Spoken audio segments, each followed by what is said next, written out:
মাঝিপাড়া থেকে মিনাখা ব্লকের নিমিচি পর্যন্ত প্রায় 6 কিলোমিটার রাস্তা দীর্ঘদিন ধরে খারাপ অবস্থায় রয়েছে। স্থানীয় পঞ্চায়েত থেকে শুরু করে বিধায়কের কাছে বারবার জানিয়েও কোনো কাজ না হওয়ায় এদিন তৃণমূলের পতাকা হাতে ধরে বিক্ষোভে সামিল হন গ্রামবাসীরা। বসিরহাট উত্তরের বিধায়ক রফিকুল ইসলাম জানান, বিক্ষোভকারীরা তাদের দলের নয়, তবে রাস্তা সংস্কারের প্রস্তাব দেওয়া হয়েছে এবং শীঘ্রই কাজ শুরু হবে।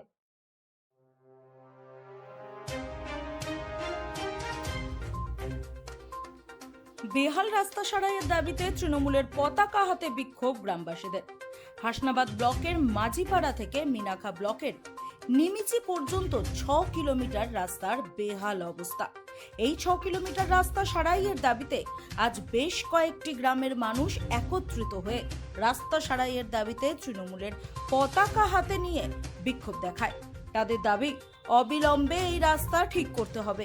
এই রাস্তা দিয়ে ছাত্রছাত্রী থেকে শুরু করে অসুস্থ রোগী, বয়স্ক মানুষ সকলেই দিন রাত যাতায়াত করেন, কিন্তু সেই রাস্তার এতটাই বেহাল অবস্থা যে চলাচলের অযোগ্য হয়ে পড়েছে সেই রাস্তা।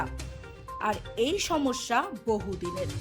এলাকার মানুষ বহুদিন যাবৎ স্থানীয় পঞ্চায়েত থেকে শুরু করে স্থানীয় তৃণমূলের বিধায়ক ও বিভিন্ন দপ্তরে আবেদন জানিয়েও কোনো কাজ হয়নি। তাই আজ গ্রামবাসীরা এক হয়ে তৃণমূলের পতাকা হাতে নিয়ে রাস্তা অবরোধ করতে বাধ্য হয়েছেন বলেই জানিয়েছেন বিক্ষোভকারীরা।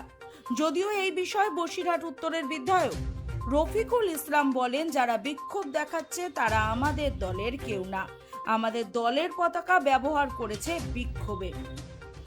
তবে এই রাস্তার প্রপোজাল দেওয়া হয়েছে ইতিমধ্যে।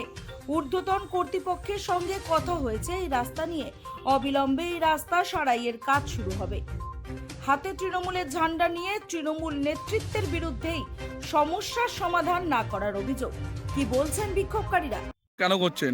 আমরা রাস্তার জন্য করছি, রাস্তা চাই, রাস্তা দিলে ভোট দেবো, না তো ভোট বয়কট করবো। আমার বাড়ি আমার বাড়ি আবাদপুর মাঝিপাড়া।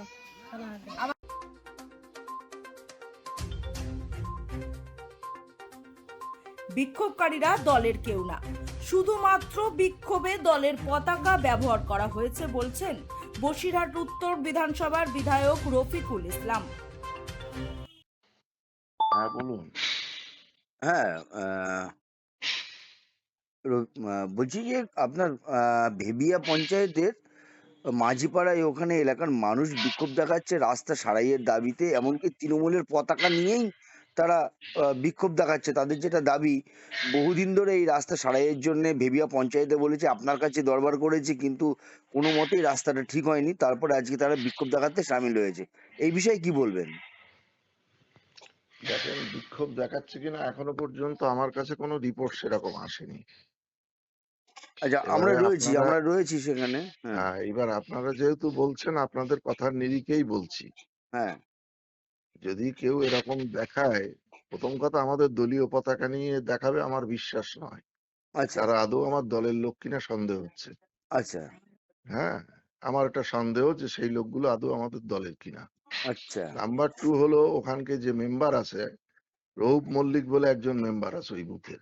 আচ্ছা সে আমার কাছে স্কিম দিয়েছে, আমি সেই স্কিম যথাযথভাবে সুন্দরবন ডেভেলপমেন্ট বোর্ডে জমা দিয়েছি আচ্ছা এবং ওই রাস্তা অলরেডি অনুমোদিত হয়েই আছে। বাহ, আচ্ছা এবং শুধু ওর রাস্তা নয়, আরো 12টা কম করে রাস্তা অনুমোদিত হয়ে আছে। আচ্ছা আচ্ছা শুধু ওয়েট করছে ফিনান্সের ক্লিয়ারেন্সের জন্য। আচ্ছা আচ্ছা ফিনান্স আচ্ছা থেকে ক্লিয়ারেন্স দিলেই, যদি আজকেই ক্লিয়ারেন্স হয়ে যায়, আজই স্টার্ট হয়ে যাবে। হ্যাঁ, কাল ক্লিয়ারেন্স দিলে কাল হবে। আচ্ছা, এবার এই ব্যাপারটা তো আমাদের কিছু করার নেই। হ্যাঁ, বিষয়টা হলো গভর্নমেন্টের ফান্ডের ব্যাপার আছে। গভর্নমেন্ট যথেষ্ট সচেতন। মুখ্যমন্ত্রী বিশেষ করে সুন্দরবন ডেভেলপমেন্টের ব্যাপারে ভীষণ সজাগ এবং তিনি প্রচুর, মানে আমি তো আমার লাইফে আমি এই 37 বছর পদাধিকারী আছি বিভিন্ন পোস্টে, তো যতবার আমি দেখেছি এত পরিমাণে রাস্তা আমি কখনো করতে পারিনি, বুঝলেন তো। আচ্ছা, এই এই বিগত 21 থেকে 26-এ যত সুন্দরবন দপ্তর থেকে রাস্তা করেছি, প্রতি বছর এভারেজে প্রায় 6 কোটি 6.5 কোটি করে টাকার কাজ করেছি এই 4টে গ্রাম পঞ্চায়েতে, মানে আচ্ছা, মুরাইশা, ভেবিয়া, মাকালগাছা, আমলানি। হুম, তো ফলে ওই রাস্তা সবকিছু কমপ্লিট হয়ে আছে। ওরা জানে রৌপ মেম্বার ওখানে জানে, বা অন্য যারা আছে, স্বপন মাঝি যে এক্স মেম্বার সে জানে, তারা থেকেই দিয়েছিল।